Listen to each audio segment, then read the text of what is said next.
And with that, let's bring in the counselor to the president, KellyAnne Conway. KellyAnne, thanks for joining us this morning. Thank you, George. So we heard the president right there concede that he had called the House bill mean. He also sent out a tweet saying that he wants to make the Senate bill really special. So what makes the Senate bill less mean than the House bill, and what more does the president need to do to make it more special? So the Senate bill would do several things that Obamacare failed to do. Last year, we had 6.5 million Americans pay close to $3 billion in taxes to the IRS, George, just to opt out of Obamacare. That's in addition to the 20 million overall who opted out, but 6.5 million were forced to pay a tax penalty. Those people, instead of paying taxes to the IRS, could use that money to purchase health care. In addition, premiums were supposed to go down under Obamacare. They've more than doubled. Choices were supposed to expand. They've been reduced. We have 83 insurers who left the exchanges last year, with 24 more promising to leave the exchanges next year. Choices have been reduced in 5 states and in about 1,200 of our nation's counties. We're left with one provider. That's not a choice. So we're trying to expand choices, lower those premiums, get rid of the taxes, and also get rid of the taxes on medical devices, prescription drugs, over-the-counter medications. That will affect many Americans immediately. So you laid out the problems with Obamacare. A lot of senators have questions about the Senate bill, particularly those cuts in Medicaid, more than $800 billion. I want to show the president's first speech when he announced for president. Save Medicare, Medicaid, and Social Security without cuts. Have to do it. The president right there said no cuts in Medicaid, had several tweets on that same subject. This bill has even more Medicaid cuts than the House bill. Why is the president going back on his promise? These are not cuts to Medicaid, George. This slows the rate for the future, and it allows governors more flexibility with Medicaid dollars because they're closest to the people in need. Medicaid's imperative, its founding was meant to help the poor, the sick, the needy, the disabled, children, some elderly, women, particularly pregnant women. We are trying to get Medicaid back to its original moorings. KellyAnne, I don't see how you can say that the more than $800 billion in savings is not cuts. And you don't have to take my word for it. It's the Republican senators you're facing right now who have that problem, led by Senator Dean Heller in Nevada. He said he's voting no. Also, Senator Susan Collins. Here's what they said. First, it doesn't protect Nevadans on Medicaid. Second, the cuts to Medicaid threatens critical services in Nevada, services that a lot of Nevadans depend on. I cannot support a bill that's going to make such deep cuts in Medicaid that it's going to shift billions of dollars of costs to our state governments. So these senators are the ones saying these are Medicaid cuts. Is the president prepared to put more money back into Medicaid? The president is prepared to have a conversation, a discussion, and a negotiation with those senators and others. I would point out that for the few who say that they're currently no, you're talking about 45 or more who are currently yeses. So that tells you something. You don't have 45 yeses, KellyAnne. There are several of those senators are not yeses. They're saying they're waiting to see what the Congressional Budget Office says, and they have not come out and said they're going to support the bill.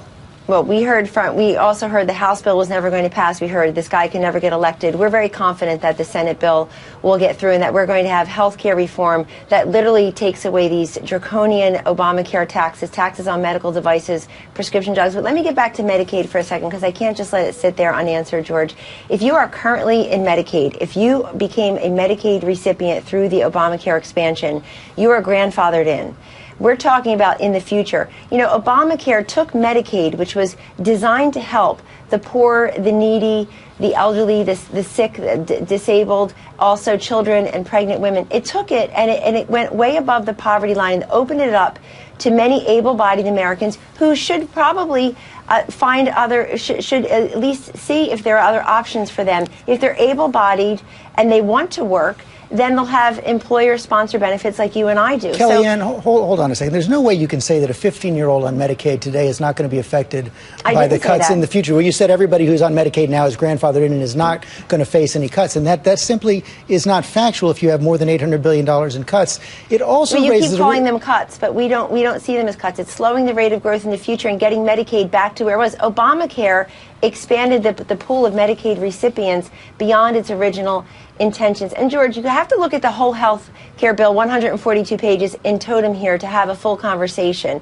When you get rid of these penalties, these taxes, when you open up the market, when you stop the insurers from leaving and just hemorrhaging out of the exchanges, you had 83 leave the markets last year, 24 more. That'll be over 100 by next year. They think Obamacare is a bad deal, as do the 20 million who opted out, 6.5 million who went and paid a penalty rather than get this great thing called Obamacare. Again, it's the Republican senators calling this cuts. It's the experts calling this cuts. There's and you no know way you why can say $800 billion in savings are not cuts. But I don't want to dwell on that because there are other important issues we have to focus on here as well. The president has made a big effort on opioid addiction. He says he really wants to do something about it, including in his address to Congress earlier this year. Let's take a look at that.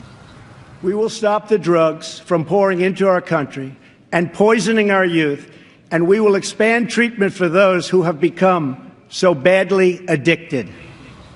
All of the experts say because of what is being done to Medicaid in this bill that you cannot expand treatment for opioid addiction. Here was the leader of the National Center on Addiction. He says that anyone supporting the Senate bill can't claim to be addressing the opioid epidemic. The Medicaid cuts will have a devastating impact right there. Also, the heads of insurance companies have sent a letter on this saying that 4 out of 10 people being treated for opioid addiction in the 5 most affected states like Ohio, like West Virginia, are getting Medicaid funding. This is going to take that away. George, the president just this year signed into law a bill that provided $213 million in opioid funding. Next year's budget includes another $811 million. In addition to that, in the Senate bill, there's a very important feature that we've heard from Democratic and Republican governors is important to them. It lifts this restriction that really has impeded in-facility treatment, recovery treatment, and addiction treatment, because there's been this per bed, they count the number of beds and decide whether you can get Medicaid funding for opioid treatment. The Senate bill would do away with that. It's a huge step forward. I also am very involved with Secretary Price at HHS. We're traveling around this country to talk to first responders, to talk to the families, to talk to those in treatment and recovery. We're talking to faith-based employers. We're talking to the health providers. The president and the vice president have leaned all the way into opioid addiction. He set up a commission that's headed by New Jersey Governor Chris Christie. That commission is bipartisan and includes former Congressman Patrick Kennedy, who's a very vocal. Right, but KellyAnne, on that. It includes Democratic Governor of North Carolina, Roy Cooper. And we are doing things to actually help people. That commission, let's talk about that commission, though, because this week the commission had a hearing, and the experts who testified to that commission said that these cuts in Medicaid are going to have a devastating impact. Again, even the Republican senators most affected, Rob Portman in Ohio, Shelley Capito in West Virginia, say you're going to need to add far more money, $45 billion, to begin to address the opioid addiction problem. This bill doesn't do that. And George, I would point out that President Obama, through Obamacare and elsewise, poured money into crises like this. And where are we? You can fill up every seat in Yankee Stadium, and that accounts for the number of people who died of drug addiction in this country just last year, 33,000 of whom opioid related. It's a gateway to heroin use, fentanyl, carfentanil. It's all a big problem. And so pouring money into the problem is not the only answer. We have to get serious about in-facility treatment and recovery. That takes money, KellyAnne. It takes money, and it also takes a 4-letter word called will. It takes a focus that it includes money, but it also includes understanding the difference between just interdiction and prevention, but also recovery and treatment. We have a lot more success stories now, even though no state has been spared and no demographic group has been untouched. George, money alone hasn't solved this problem. Obamacare spent gazillions of dollars, and where are we? We've got Obamacare victims. They came to the White House last Thursday. More are coming tomorrow to tell their stories. These are real people who have been left out of the system and who have been harmed by Obamacare because they can't buy on the exchanges. The insurers are fleeing, and some people got an insurance card and they had the worst possible outcome. They couldn't use the card. It meant nothing because their premiums had skyrocketed, in some states by over 100%. The president also has problems on the other side from conservatives in the Senate who have a different set of problems, led by Rand Paul, who's going to come up on this program after you. One White House aide told Politico that getting Rand Paul's vote is the president's personal mission. So has the president spoken to Senator Paul since the Senate bill was revealed? And what can he offer to those conservatives to get their vote without driving off the moderates? As the president did with the House bill, He is working the phones, he's having personal meetings, and he's engaging with these leaders. He hopes to get to yes. We're very open. By the way, George, let me state for the record, the president and the White House are also open to getting Democratic votes.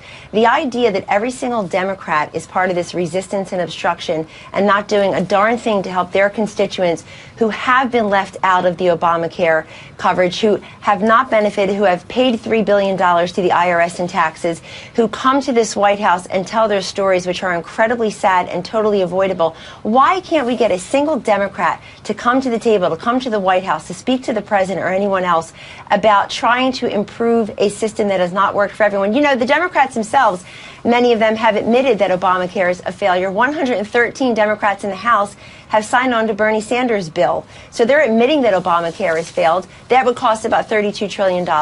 So that's another failure. But we've got a lot of questions, and we have no Democrats coming to the table. All four of those losers in the special elections, the Democrats, they all ran pretty much to keep Obamacare where it is, and I will they ask lost. Senator Schumer about that when he comes up next. Of course, they say they're prepared to work on fixes to Obamacare if you take repeal off Where the table. are they? But well, you haven't taken repeal off the table. That's their point. They think repeal is going to be worse. But I will ask Senator Schumer about that. But I want to move on right now. We also saw the president for the first time this week finally concede that he did not actually tape James Comey. Here's what the president's tweet said. He said, with all the recently reported electronic surveillance, intercepts, unmasking, and illegal leaking of information, I have no idea whether there are tapes or recordings of my conversations with James Comey, but I did not make and do not have any such recording. So that's clear right now. The president said he did not tape James Comey. But I'm confused by the top part of that tape. Does the president have any evidence at all that his personal conversations were somehow taped? And has he asked the intelligence agencies for that evidence?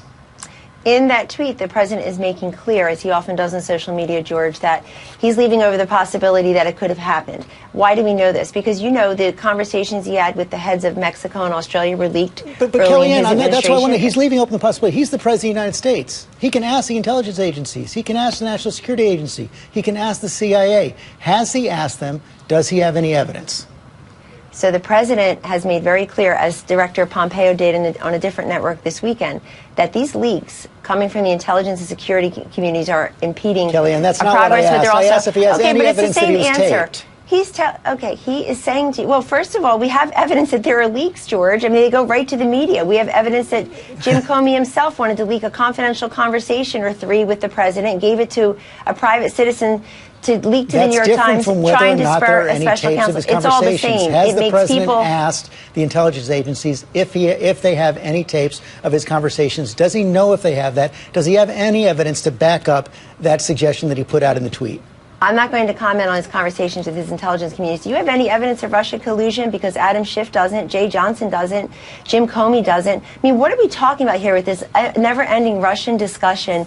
Now because they couldn't find collusion, now because it's the Obama administration that was responsible for doing absolutely nothing from August to January with the knowledge that Russia was hacking into our election. They did absolutely nothing. They're responsible for this. Nobody has any evidence of collusion. Nobody has any evidence that the president was under investigation for this. And now we're going to move on to hacking. I have a question for the Obama administration. Why did you, quote, choke in the name of one of your senior administration officials? Why did you do nothing? Why didn't you inform candidate Trump? I know you thought Hillary would win, but how could you not reveal important information about Russia hacking? When the president found out about it in January as president-elect, he said it was a disgrace. He believes Russia was behind it, but that he thinks other people hacked too. Well, I think the previous administration has a lot of questions to answer, given this Russian obsession by everyone. Perhaps they do, but the White House did it. The intelligence agencies in October actually did reveal that Russia had been involved in the election, and President Trump consistently has dismissed that. It finally appears that for the first time this week he conceded that the Russians did interfere in the election. The big question now is for President Trump, what is he going to do about it? Well, the other question that Jay Johnson, the former DHS secretary for President Obama, answered this week, George, is that the Russian hacking changed no votes. Everybody has said that. Everybody credible has said it's changed no votes. So let's make that clear. What the president has already done is when he was confronted with this information in January, he said it's a, quote, disgrace. He thinks Russia was involved, but that others are hacking too. In addition, he signed very early on a cybersecurity executive order and has an entire task force. They met just this week, and it's headed up by his Homeland Security advisor, in taking into account what foreign governments may be doing. That goes for Russia or anybody else who wants to interfere in our democracy. Number two, he has this commission on electoral integrity headed up by Vice President Mike Pence. They've been meeting. They're going to issue a report. The commission now has 10 members, and that's for everything from voter fraud here domestically to possible hacking by foreign governments. He takes very seriously integrity at the ballot box in all of its forms. But I have no idea why the Obama administration, except that they thought Hillary would win and it wouldn't matter, couldn't take action, why they failed to deliver on such an essential duty. They had the prerogative, the duty, and they failed to act on Russian hacking. Final question. Last day of the Supreme Court tomorrow. A lot of speculation about Justice Kennedy. Has he said anything to the White House about his retirement plans? I will never reveal a conversation between a sitting justice and the president or the White House, but we're paying very close attention to these last bit of decisions. And I can tell you one thing, just as the president did with Justice Neil Gorsuch, whenever there are vacancies, whenever that happens, he will look for somebody who has fidelity to the Constitution, who doesn't make up the law as they go along, and somebody who has the judicial temperament and a record that's beyond reproach, as did Justice Gorsuch. We just hope the next time we can get more than a handful of Democratic senators to vote for our nominees to the Supreme Court and to the federal courts. We'd like a lot more cooperation from our Democratic friends. We know obstruction and resistance is their motto. It's not working, and it's not working for the American people, Supreme Court nominations and otherwise. KellyAnne Conway, thanks very much. Thank you, George.